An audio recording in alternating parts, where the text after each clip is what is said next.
straight into it, looking at the drafting phase right here. Kaja and Fanny, early game aggression being banned away. Instantly, right? No hesitation because he's in the crowd. So funny. So original. I wonder who I got it from. Yeah. Got it from your daddy, man. King of Anyway, looking at this, Kaja ban, Fanny ban. So it looks like Burn Splash is really thinking about this second ban. I like it because as the first pick, blue side, blue side, you have control of how the draft is gonna look like, because whatever you ban is something that they can't take and it's something that you don't want, correct?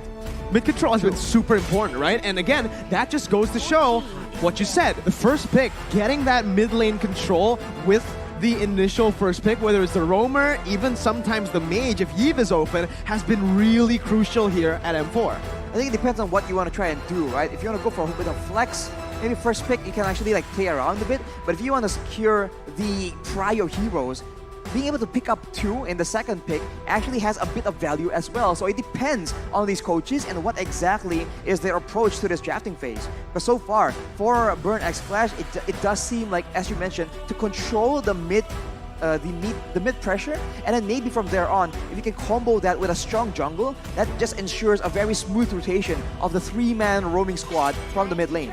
The Joy still a fan favorite when it comes to the bans here. We've only seen it 3 times, I believe, 2 or 3 here times, yeah. at M4. But I think he has a negative win rate so far right now. And when Joy wins, it's kind of like not because of the Joy. True. I mean, like, Right. it's annoying, it's very hard to catch, but it's never really been the winning factor. It's not like a Franco, it's not like the Benedetta. So you're kind of there doing what you're supposed to do. You're a distraction. Yeah, Kind of. kind of. But I mean, we've seen Joy being You're a used in the distraction. jungle. Thank you. Yeah, well, you guys are very distracting to me, actually. Hey, You're it's looking fine. too good. Whoa, Whoa. you're cute, my guy. Hey, but the Joy is also a very cute hero. But the issue is, I think it has so much more potential in a lane where you can actually bring that vengeance, because that just supplements the squishiness, one of the weak points of this Joy pick. But a lot of teams have been using it in the jungle where you're forced to be using a retribution, so you are more prone to just being bursted down and locked down with crowd control. You know, something that I saw from Burn X Flash was that Fanny up against Falcon, and man, Chama is so good at this Fanny, right? I can't wait to see him play other heroes, other assassins in the jungle. We saw the Fanny. I wonder if he can bring out the Hayabusa now, or perhaps something like a Ling. 2 heroes that we have seen find a lot of success here at M4. But looking at Incendio Supremacy now, we're going to take a look at their final ban. Do they want to go for that assassin ban, leaning again towards respecting Chama in the jungle? Or do they want to go for a different route here? And that's the answer. Yves. Mid-control has been the priority, and mid-control is what they are most scared of as well. Yeah, Burn X Flash, they're really setting up for a glue here because they banned out the carry. And looks like, no, they are prioritizing on the 1-1 with a 100% win rate so far. But banning out the Eve, it looks like whatever Burn X Flash is gonna take, if they do want to kind of like force fights, having fighters, it's gonna be great. But having a 1-1 in your lineup, I kind of feel like you need distractions as well to make it easier for the 1-1 to actually use their ult. So disruptions. Heroes can dash in and just make sure that the opponents cannot actually sit in a proper front-to-back formation. That makes a lot of sense. But in the current meta, we saw the Grok being very, very effective at doing that. Just walking around, denying crowd control, and also just knocking everyone up with a wild charge. The glue, though, has been the more popular pick, but now it's a fair miss as well. Being picked to remove a counter for the glue. But as we mentioned, Lafel, I think we did discuss that it seems very, very situational, and even when it's supposed to shine, it doesn't seem as strong, like a top tier pick. Yeah, I kind of feel like this is almost one of the situations where they're already familiar with what Premise is trying to do, and the ult being changed is not too bad for them personally. And I kind of want to talk about the glue as well, because I kind of feel like everyone is agreeing that glue is super strong. Has been picked up 4 times, but only won once, which is very crazy to see, because yeah, you're very strong, but apparently people have already found ways to deal with this glue, and looks like a lot of damage coming in from Burn X Flash, because picking up this Farsa, it looks like range will never be a problem. So even if 1-1 can't catch someone with her ult, you got Farsa to just burst them down with some meters coming in from out of nowhere. You got Poke, you got a solid frontliner, and a 1-1, right? So far, it's looking like a front-to-back composition from Burn X Flash. Meanwhile, Incendio, they're building towards a dive composition here already with the Fermis and the glue that really wants to just dive and split the team up. Well, they're diving here towards a Fredrin, though. That's a lot of crowd control. And that combo, a Farsa and a 1-1, right? Everyone getting chunked down by the Feather Airstrike can allow for a very devastating crossbow of tank that can be transferred to multiple people. So if Incendio doesn't get careful with how they want to draft here, it's going to be confusing, but whoa, it's going to be a Clint. I gotta ask you, Mirko, because yeah, you play the gold lane a lot. How does this matchup look like between the 1-1 and the Clint? Clint has an insane advantage up against the 1-1, right? Obviously the range and the poke, and obviously just the base damage in the early game. Clint absolutely dominates the 1-1. Thing is, it needs to be a 1v1, it needs to be a duel. It almost never is a duel in the gold lane. You always have someone coming by towards that gold lane, whether it's the roamer, or if you're looking at Burn X Flash's composition, it should be both roamer and mid laner. They picked that Farsa for a reason. It's for that additional mobility with the Wings by Wings, and Clint's gonna be very, very careful. He has to be very careful, because if he's not, he's gonna be punished early on. And as you mentioned, Mirko, the Clint needs to actually get an advantage in the laning phase. Otherwise, the pick becomes quite irrelevant in a sense. There's no real reason to pick it against that 1-1. So if in the early game, Burn X Flash just moves a lot of members, all the way since level 2 even, they can completely shut down the Clint because they can read how the Clint is supposed to be playing. Unless Incendio has some next level mind games here, it's going to be very difficult for this gold lane to actually pay out. Right now, looking at the ban, because they could have used the Lolita for themselves, so either they don't favor the Lolita or it's showing that they want to group up together, because so far, the Lolita has been used when going up against like a Nestus, like a Faramis, where you know they will come together. So Lolita out of the picture, does this kind of show what kind of draft they want? Technically, there is a possibility of the glue going as a roamer, like being placed as the roamer for the team. It's not the craziest idea. It's not the craziest idea. I mean, we're seeing 2 roamer bans already, right? That might be Incendio saying, hey, we already have a roamer, you just don't know it yet. Maybe you still think it's going to the XP lane. It's still, a possibility, and the Faramis can also still be flexed as well if you really want to. So this is the current meta, guys. You never really know what's going to happen. What about the Clint? No?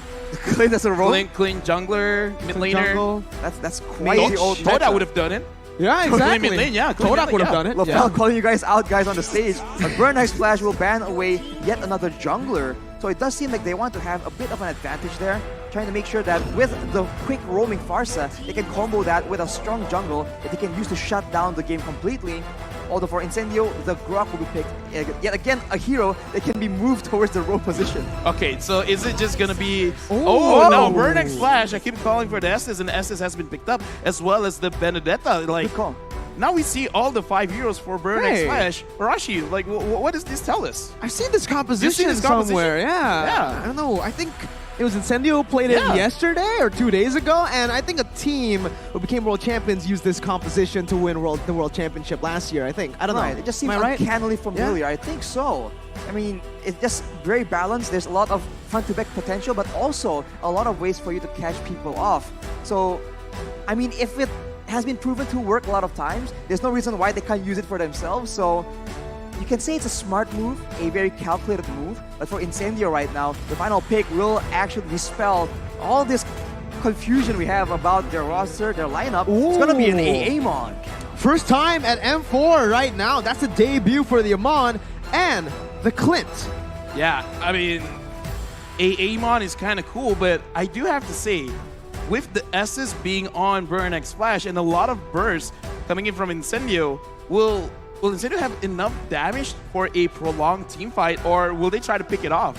I mean, if they get an advantage, they can burst down too so hard cute. for the healing to work, but So cute. Oh, cute. so Aw. cute. He's supporting Burn X Flash. We saw some supporters as well for Incendio, but for both the compositions, again, quick fire predictions. Arashi first. Who do you think has the better draft? Ooh, I like Burn X Flashes just because of the flexibility, and I like to stay away from danger. So having a lot more range, I like that a lot. So I think I will go with Burn X Flash on this one. I like Danger, Incendio. All right. I like Danger. That's a I think I'm leaning quick over response. to you too, man. I really like aggression, and looking at Incendio, that's what they're bringing to the table. Ladies and gentlemen, it's time to dive in for match number 2, Burn X Flash up against Incendio Supremacy. Looking at this game, if the aggression works, where should it work at? Because right now, looking at both teams, if they get... And wait. I saw the Grok with a marksman emblem, so it's going to be a lot of physical attack. And I guess this is a glue rover. Is this what's going on? Oh, So it is Wait, what is going on here? I think it is a glue roam. I mean, you called it out. It's not. It is a. Yeah, you're right. The Right? glue roam, and it's going to be the Grok in the XP. We saw that Boots brought the high and dry in game number 1, but for. Oh, wait a minute. Apex is going to be caught here. Forced to use the flicker. D7's already looking for the kill on the Estes, flanking around. But yeah. We've seen this before. It was Fluffy who used this build in Indonesia on the Grok XP. Weapon mastery, which means he's looking for that late game damage, technically. Or the mid game damage, whenever he gets those items. He's looking to scale with the items as best as possible. And yeah, the roaming glue, we talked about that roam going in, and he was trying to escort the Clint, trying to make sure that the Clint has a good lane. But as you mentioned, Mirko, the Farsa just comes in, becomes a big problem, and now Burn already trying to abuse the mobility and the speed of this Benedetta pick. Oh, very good eye for an eye there, getting out of the endless shards. And Chama will just go for the gold buff, picks it up. And in the early stage, it's still just both teams playing it really slow. No real reason to go in for a crazy engagement. Right as I say that, though, Caster Curse, Chama jumps in. Oh! And Tenzi too gets the first blood in the mid lane up against Seacat. Caster Curse is real, man. Every time we predict something, the exact opposite happens. And now with that pressure, they're going to go for that turtle fight. They have sustain, they have burst damage as well. So in the early game, this makes for a very dangerous combination. Yeah, mid-game, that is what I want to see from Burn X Flash, actually, because they have the S's and they have a range advantage. So I want to see them pick one lane, win that out. Apex 47 is doing a lot of damage, but he's taking a lot of damage himself. He has to remember, as a roamer, you don't scale up quickly, so he's got to be careful when he goes for disengages. Well, Incendio Supremacy are already doing a good job at splitting Burn up. It's still going to be ATM in the back line with the final blow here, trying to look for the steal, as TNZ will still be able to get that retribution down. ATM dashing all across the place, picking up a kill onto Rosa, as that's Apex 47, an alien caught by Burn X Flash, and it is a double kill picked up. Now, D7 gets a kill too. That is 3 kills being picked up by the side of Burn X Flash, and that was a very bold play from Seacat. He just goes in with the wings by wings all the way, by point blank to the members of Incendio, knowing that they were on the back foot, enabling him to just land so much crowd control, so much more burst damage, and in the early game, this is what they can abuse. If Incendio wants to try and match them, it will be in that mid-game where the Cult Altar can be abused in the midst of those chaotic fights. Well, Incendio, they're kind of like high risk, high reward kind of strat right now, because a lot of bursts, but because Burn X Flash, they do have the S's, it can mitigate a lot of damage. So looking at how it's setting up right now, looking at the emblems, even this S is putting a lot of stats onto healing, and that was a good burst. Can they do it over and over again? That's the big question, right? Can they do it when an Estes is around? That's the problem. Although they do have the chance of like crowd controlling the Estes to mitigate that healing, but already rotations are being made. Incendio are trying to make sure that they exert their own will, but look at the response, just quick coming in from Burn X Flash. Very good rotations here by Burn X Flash already. Again, helping the gold laner, Fury, who's not in a good matchup up against the Clint. But now, it does seem like with both teams rotating towards that top side, both teams will disengage, but Incendio will actually still try to look for a commitment here with endless shards being placed on the Fury, but with D7 there, that answers your question. The burst is not enough just yet. Now it's going to be the Cult Altar placed in again. Chama going to be caught, but has the healing coming in from D7 as Apex 47 jumps in with the split, brings Chama back onto Incendio, and it's a 1-for-1. The roamer traded in for the jungler. Oof. Still worth it for Incendio as the turtle spawns in to the land of Dawn. There was one more weak point on Sunshine, so Fury almost used that crossbow of Tang, but that is what Burn X Flash can afford to do right here. Despite everyone rotating to cut off Fury from his team, the support comes in, the healing comes in, and if Incendio clumps together, you can see that the Feather Airstrike is devastating. Right now, Burn X Flash, they're looking pretty good, pretty solid, even though Incendio has a small goal lead, but looking at this, Apex 47 wants to get a cash, but it's easier said than done. Feather Airstrike by Seacat just to buy some time, poking him down. Alien going to be able to actually use the Furious Dive. Wait, it's a kill over. ATM was able to find Tienzi in his own jungle. invading out of nowhere with the Petrify, gets that kill down, and instantly Incendio have lost turtle control. Unless Apex can make a miracle happen, doesn't look like it's gonna happen though. It's such a tough situation for Incendio right now because Burn X Flash, they have the superior poke damage and they also have the superior sustain. So unless Incendio can get a very decisive engage onto the members of Burn X Flash, it's going to be very difficult for them to even get anything. And even if they engage, they need to make sure that it's on D7 because as you mentioned, Lafel and Mirko, that healing is just way too much for them to deal with in this early game without any items. Right now, I just want to talk about Burn X Flash because I'm your ATM right now. He's banking it on because TNZ can't do anything to this guy. This Benedetta is causing a lot of problems, not just with damage, not just with the control in confusion, but actually being a target of getting bursted down and taking absolutely no damage. That's going to be demoralizing for Incendio right now.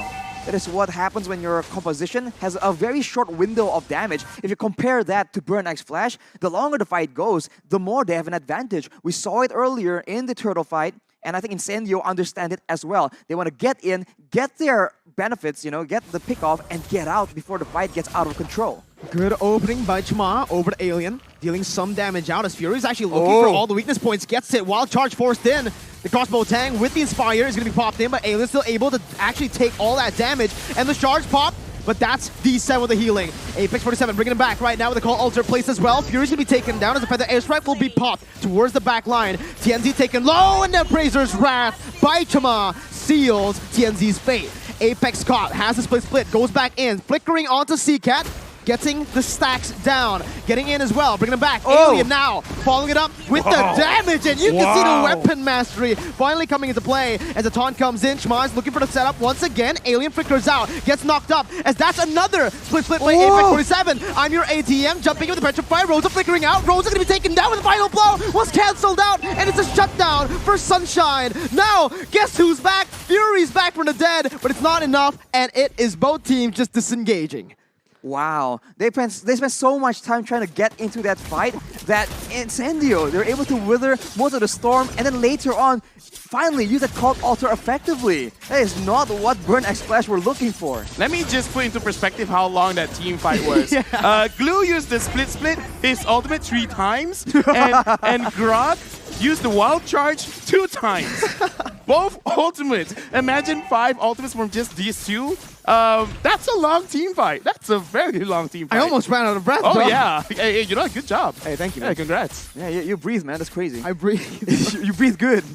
But now it's Incendio that's on the back foot. They went for the turtle, but is that enough? Because Burn moves for the pressure, and now Alien is the one being targeted by Fury and D7. Okay, that damage is pretty disgusting, right? You saw it, one attack with the power of nature. Okay, so here's the thing about burst compositions, right? You always got to make sure that kind of everyone, or at least 2 members, are focusing on the same target, and I kind of feel like that's what's making Incendio's draft looks not so great right now, because everyone is targeting their own thing. Like, whoever's closest, let's go for the target. Now, TNZ and Rosa, they're waiting around the orange buff. Can they actually catch it? Yep, that's your answer right there. CCat's going to be caught. Rosa pops the call altar. Again, just trying to get out of there with Sunshine backing him up. It does seem like Incendio will take control of the bottom lane, with Apex 47 acting as a roamer, but because he's so sustainable, he can actually act as an XP laner too, just be a distraction. I'm your ATM, try to go for the Petrify, jumps out with the eye for an eye, but gets gunned down by Sunshine, and that's the mid lane pressure being placed on by Incendio. And they get that top lane too. It's so good by Incendio right now. They're winning in the structure department. They took the mid tower and they're moving towards the top tower as well. So with the control, they can look to face like this. And ooh, that was a very, again, dangerous attempt from Alien. And we saw this is what they do. They hide in the jungle, they cut you off from your team, and before you know it, you lost 2 members before the fight even begins. Yeah, right now, Apex 47, I'm seeing that he's just more or less being a distraction. Of course, he would try to get someone. TNZ just caught CCat, and right now it looks like, I don't know which items that really made the difference, but Incendio all of a sudden is like, yeah, let's fight. Like, let's just go for it. We can get the kills now, guys. Let's go. Incendio have something against CCAT, man. He's been taken down 5 times, and TNZ has always just been on that. Apex 47, again, just opening up the map, again, acting as a distraction as he goes in for a split, but will be taken down by the crossbow Tang. It's translated over to Rosa with the help of that final blow, dealing so much damage while Charge connects onto 2, but Sunshine's free hitting. These 7 still helping the team sustain with a Appraiser's Wrath being placed by Chuma to pick up a double kill. It's a 3-for-1, and Burn have turned around a fight 4v5 without CCAT. That is insane. They're just going in so aggressively, and they get clumped up. CCAT wasn't there initially in the fight, but he actually made it there, and that is something you cannot do against this composition. We talked about diving in towards crowd control, and Burn X Flash has an abundance of CC that they can use to stop Incendio in their tracks.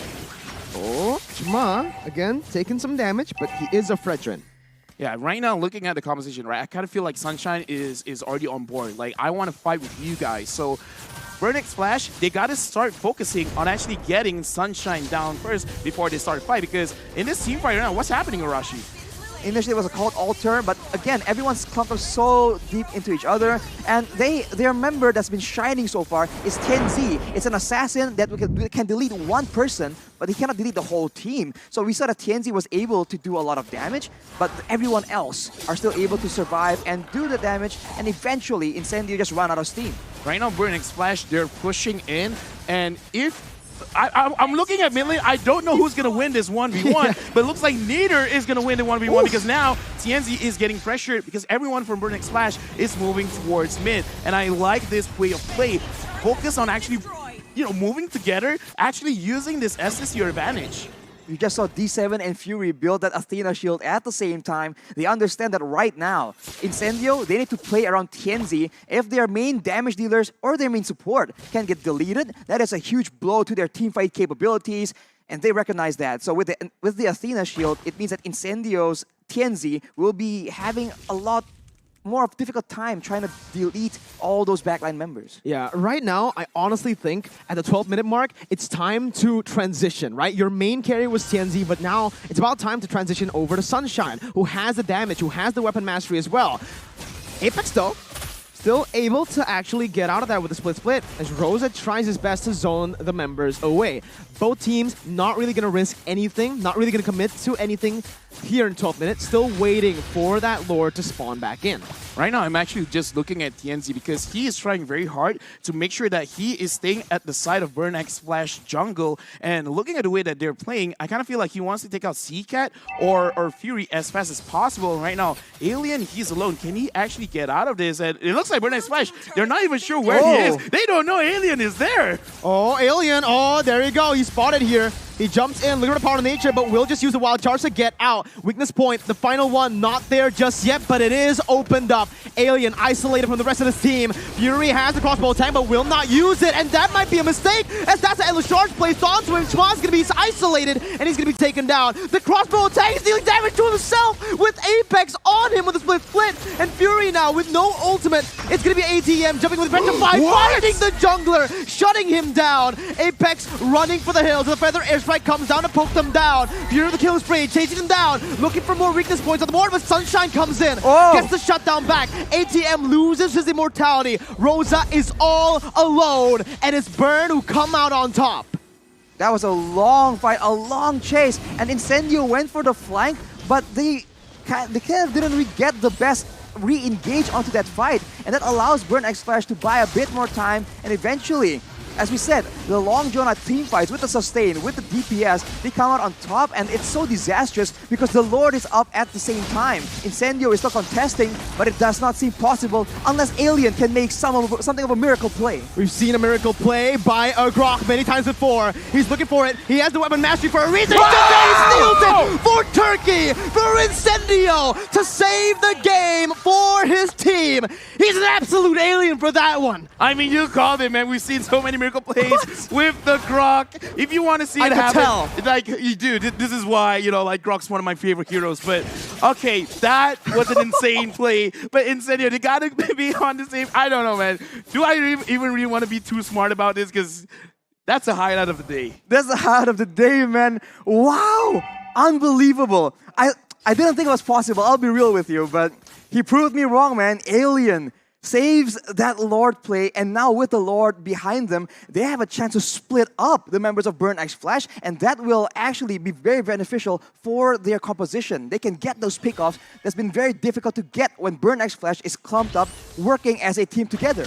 Their comp works so well for sieges with the Clint.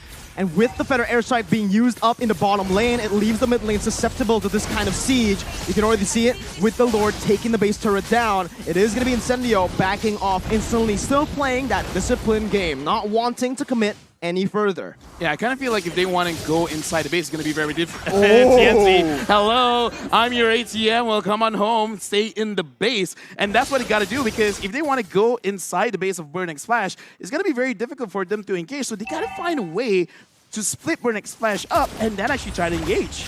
Exactly, when they're split up like that, that's when you can see TNZ just really take over. It is I'm Your ATM who was able to get a solo kill, but in this late stage of the game, against, full damage Amon, it's going to be too difficult, but the engage comes in. Alien again with a wild charge onto 3, and the power of nature just seals Seacat's fate.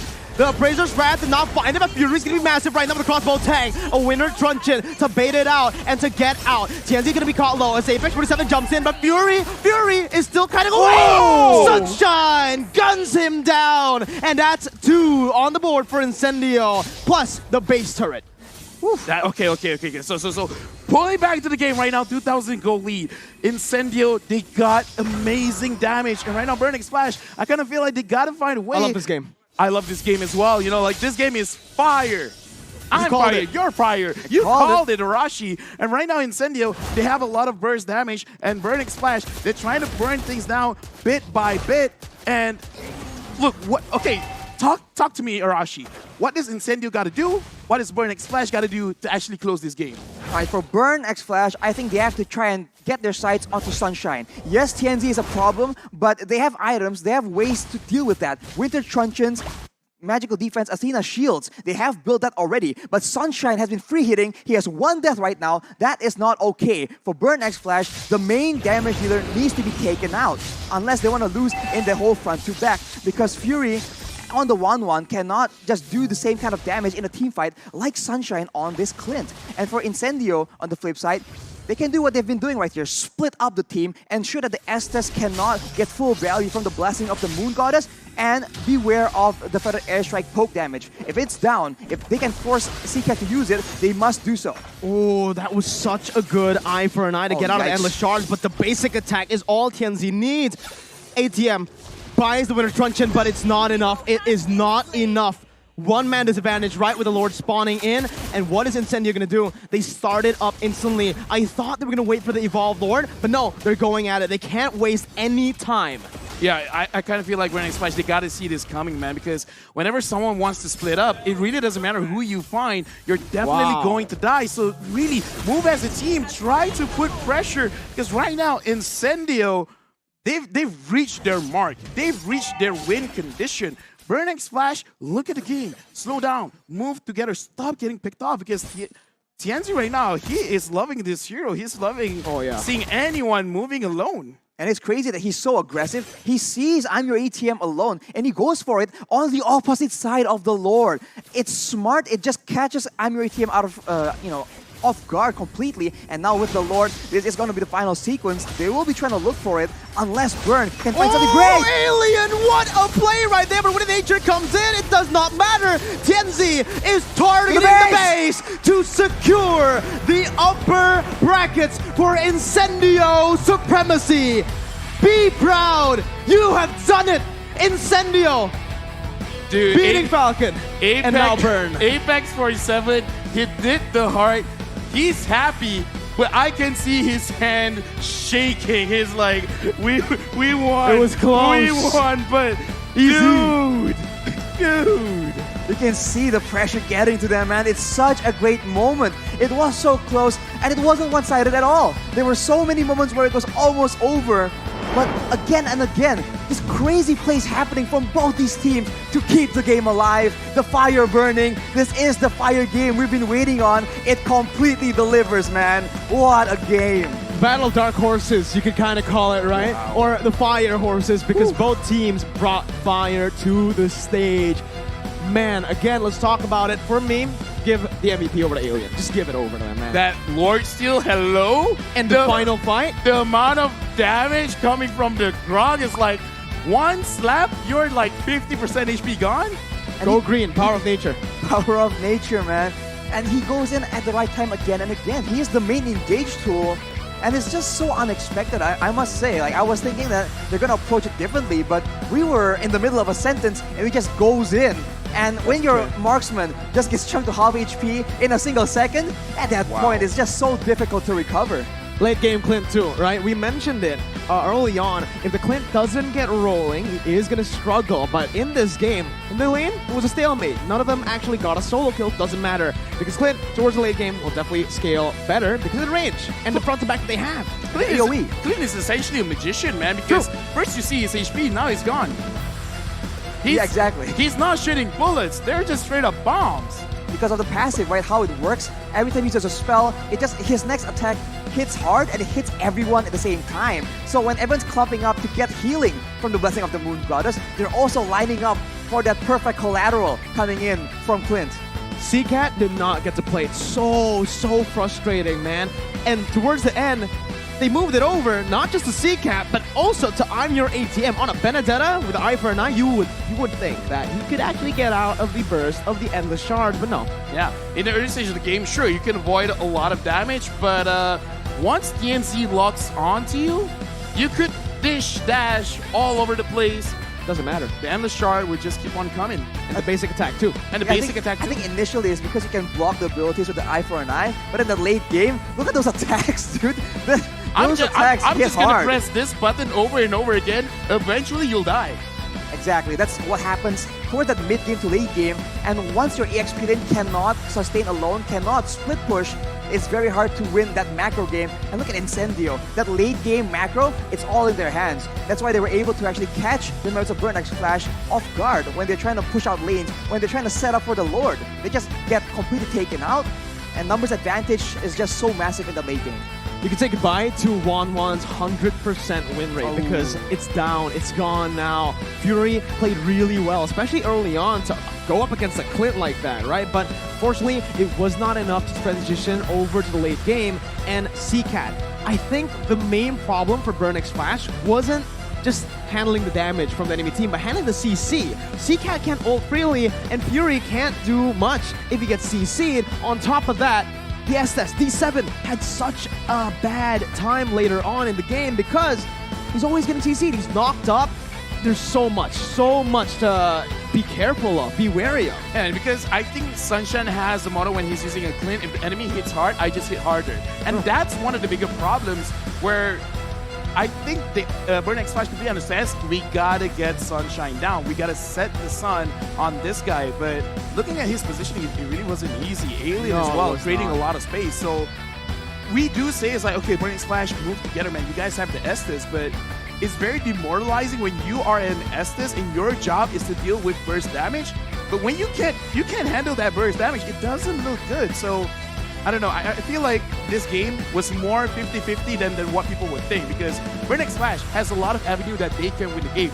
It's just difficult to handle TNZ in the late game with Aemon bursting out very fast and that Clean being kind of unfair. You have to remember that the glue as well, it wasn't shining a lot, but the glue was such a big nuisance, diving in towards that backline, being so tanky due to the regeneration coming in from that split, right? He just dives in and makes everyone move around again and again. Take a look at some of the items here. It's a very, very long game, but Incendio definitely still are on top. We talk about Sunshine and look at that damage. Only an Immortal and everything else, it goes aggressive because at the same time, Burn X Flash, they have a long-range target, long-range deterrent for Sunshine, and it's magical. He didn't even go for the Athenas. He just knew that he can stand there and he can let his other teammates, Apex 47, he can let Rosa as well as Alien zone away CCAT, and that just allows him to free hit again and again.